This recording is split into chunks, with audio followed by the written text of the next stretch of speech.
Boa noite, JP. Você é que nos engrandece, essa é a verdade. E eu é que estou infinitamente grato pela lembrança de vocês, pelo convite, né, de poder estar aqui.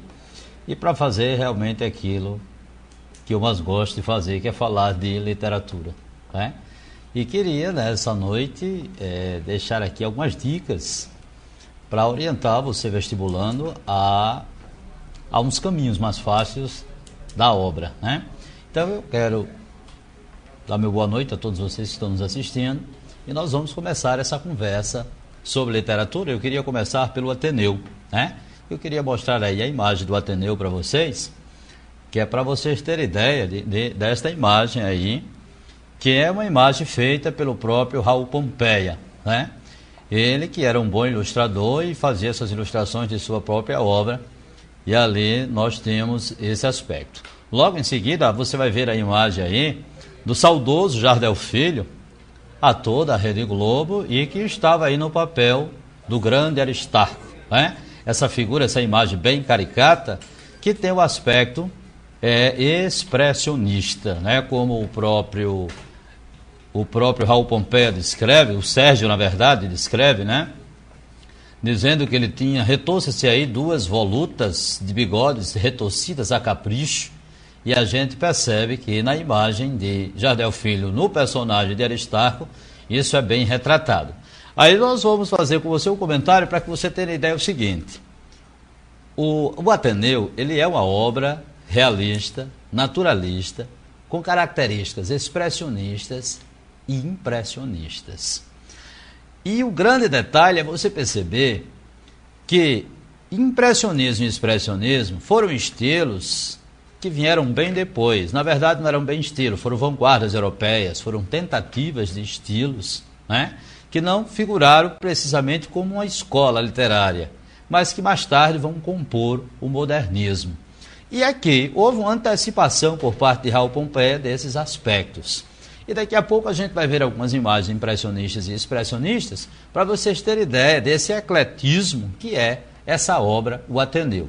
Tem como aspecto realista o aspecto social, o aspecto moral e um certo psicologismo, por se tratar de um romance memorialista, um romance de formação, porque o personagem Sérgio, que é narrador protagonista, ele começa a fazer um relato de suas experiências, de suas memórias.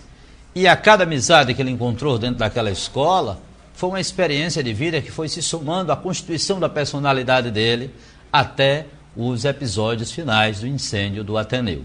Então eu vou puxar aí mais algumas imagens para você ver, todas ilustradas por Raul Pompeia. Ele vai ilustrar a sala de aula, como ele via essa sala de aula, que ele via de forma caricatural. Ele descreve os meninos de forma caricatural. E esse aspecto caricatural é um aspecto que nós vamos chamar de expressionista. Daqui a pouco você vai ver por que ele é expressionista. Então vamos à próxima imagem. Então aí você já... nós vamos pôr aí na tela, né? Vamos pôr na tela aí a imagem que ele ilustrou de sala de aula, né? São todas ilustrações feitas dentro do próprio Ateneu. E logo a seguir nós temos uma imagem do incêndio do Ateneu. E essa imagem do incêndio do Ateneu ela é muito simbólica, muito significativa. Por quê? Porque o Ateneu, por ser uma obra escrita em 1988, um período ali de abolição, um período de efervescência republicana, nós vamos perceber que apesar dele não ter colocado muito essa sua influência abolicionista dentro da obra, mas colocou algumas coisas, algumas pitadas das suas ideias republicanas. Nós vamos lembrar que quando o filho de Aristarco vai ser selecionado para beijar a mão da princesa Isabel, o que ele faz? Ele se recusa. E ali o narrador diz, não é que o pirralho já era republicano? E ali a gente percebe que dentro da própria aristocracia já tinha ideias republicanas, né? E quando a gente chega no final, toda essa aristocracia representada no nome de Aristarco, né? Esse chefe, esse ótimo chefe de escola, como ele se achava, embora não fosse, e nós sabemos que isso é uma grande crítica a esse modelo decadente da educação, E ali a própria aristocracia já também estava representada, o modelo da educação, da realeza. Então, o Ateneu vem como representação de tudo isso. Vem como representação de um regime monárquico, não é? Como a representação de um regime monárquico decadente, que estava prestes a decair. Era o fim da monarquia, na verdade. E o incêndio do Ateneu vem com todas essas representações, como o fim da monarquia, como o fim daquele modelo arcaico de educação, que era o modelo do internato. Então, nós vamos puxar aqui outras imagens para que você possa ver, por exemplo, o expressionismo, para você poder entender o expressionismo. Já vai estar na tela uma imagem expressionista, a imagem do Grito de Edvard Munch, né? E essa imagem aí é o símbolo do expressionismo. O que é o expressionismo? Era uma vanguarda europeia que expressava o horror humano, o sofrimento, a dor, né? Os aspectos feios para ter essa expressão. E o Grito é a obra mais representativa. Você percebe aí nos traços dessa imagem, dessa figura, o horror deste homem. Na verdade, ele não está gritando. Ele ouviu um grito tão estapafúrdio que ficou completamente atordoado. E aí nessas cores muito vibrantes, muito fortes, que é uma das características. E uma das principais características do expressionismo é exatamente a caricatura. E nós vamos perceber que na literatura ela se revela dentro da obra O Ateneu de forma caricatural. A caricatura da imagem de Aristarco, a caricatura da descrição da imagem dos alunos. Então aquele é o aspecto caricatural, consequentemente expressionista da obra, não é? A nossa próxima imagem é uma imagem impressionista. E tem impressionismo dentro do Ateneu de que forma? Você está vendo aí uma imagem na pintura, mas nós vamos ter a imagem nós vamos ter o impressionismo dentro da literatura, a subjetividade do narrador. O realismo é um estilo literário que não combina com subjetividade, porque é realidade. Então eles seriam imparciais e objetivos.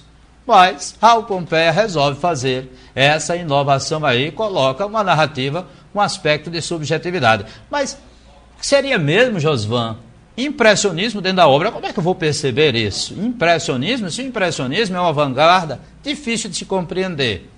Então vamos pensar assim, que o impressionismo é a impressão que o objeto causa ao narrador, ao espectador, aquele que está vendo. Ele não vai descrever o objeto, ele não vai descrever as coisas como elas são, mas a impressão que ela lhe causa, né? Vou dizer aqui uma passagem do Ateneu para você ter ideia.